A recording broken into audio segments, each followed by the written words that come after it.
So in this video guys ay mag-set up po tayo ng bed. So madali lang to guys kapag nagka-experience ka na ng room attendant. So unahin muna natin guys yung flat seat. So ayun po guys ilalapat muna hihamisin. So ayun po guys. So ayun po guys yung pag natin. So sunod naman natin ay ang duvet cover. Ayun po guys latag muna natin bago ang sa loob nito ay ang duvet. So ayun po guys nilalagay sa duvet cover. So tingnan natin guys. So ayun pa guys nasa loob na po yan guys and then ilatag na natin.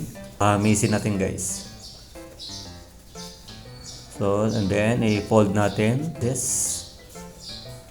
So ayun guys. Hamisin lang natin guys ng maigi. Magmukhang maganda siya. So next ay bed runner guys Yung bed runner natin guys ito nang bibigay ng so ikaw na bahala guys kung anong gusto mong design. So ayun kasi yung ginawa ko parang bulaklak. So ayun.